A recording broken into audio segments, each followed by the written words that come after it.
Jensen Huang spent years building a relationship with China, and they picked the day of his visit to end it.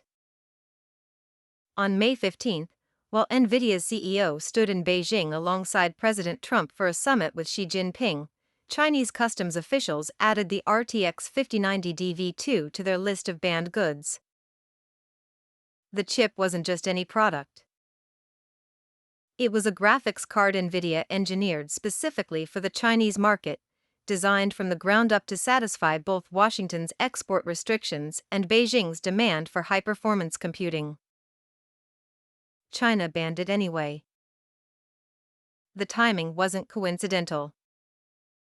Huang had joined Trump's entourage at the president's personal invitation, part of a delegation that included Elon Musk and Tim Cook.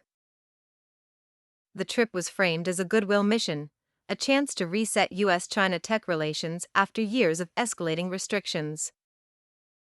Huang told reporters Trump had asked him to come. He arrived in Beijing on Wednesday. By Friday, the chip his engineers spent months perfecting was contraband. The RTX 5090 DV2 exists because of a tightrope Nvidia has been walking since 2022. U.S. export controls ban the sale of high-performance AI chips to China, measured by a formula that considers memory bandwidth and computational throughput. Nvidia responded by creating downgraded versions of its flagship products. The RTX 5090 DV2 was the latest iteration.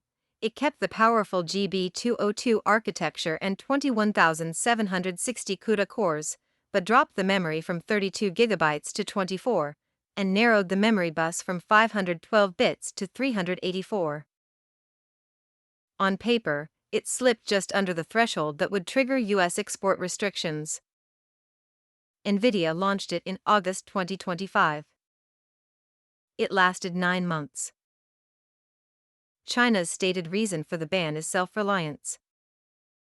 Beijing has been pushing its tech companies to adopt domestically produced chips, Huawei's Ascend series, Cambricon's accelerators, instead of relying on American hardware. By the end of 2025, domestic chips accounted for 41% of China's AI chip market, up from nearly 3 years earlier. The government's message has been clear: if you want state contracts, you use Chinese silicon. Banning the 5090 DV2 removes a workaround that gamers and smaller labs had been using to access Nvidia's ecosystem without buying top-tier AI accelerators. But the mechanism reveals something sharper. China didn't pass a new law or announce a policy shift. Customs agents simply received instructions: this item is now on the prohibited list. No permits will be issued.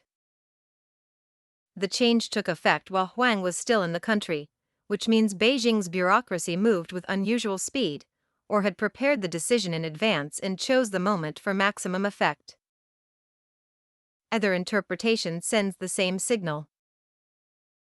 For Nvidia, the stakes are existential in slow motion. Huang has said publicly that the company's market share in China for AI accelerators dropped from 95% to 0 after earlier rounds of export controls. Gaming chips like the 5090 DV2 were supposed to be a lifeline, a way to keep revenue flowing and maintain relationships with Chinese customers, universities, and developers who might buy Nvidia's full-power hardware once restrictions eased. That strategy is now dead. China has made clear it doesn't want compromised products.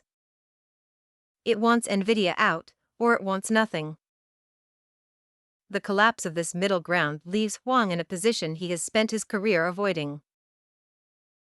Born in Taiwan, he has cultivated ties with China for decades, positioning Nvidia as a neutral supplier of enabling technology rather than a geopolitical actor. He has publicly argued that cutting off China hurts American innovation by shrinking the market that funds research and development. That argument was always contested, but it had a logic: if Chinese customers buy Nvidia chips, Nvidia can reinvest that revenue in staying ahead of domestic Chinese competitors. The ban erases that logic. Now, Every dollar China doesn't spend on Nvidia flows to Huawei and Cambricon instead, companies that are explicitly trying to replicate Nvidia's architecture and replace it. The Friday announcement also exposes a structural vulnerability.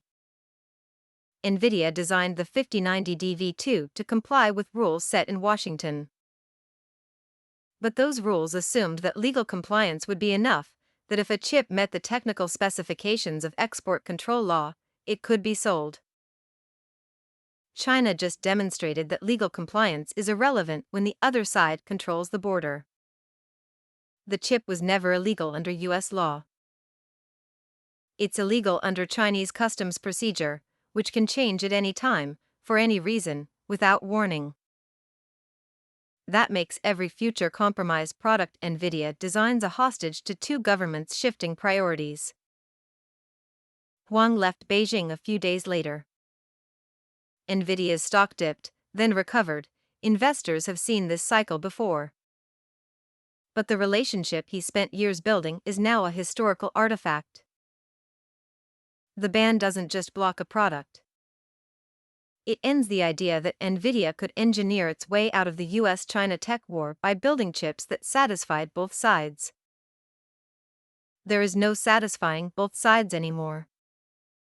There's only choosing which market you're willing to lose.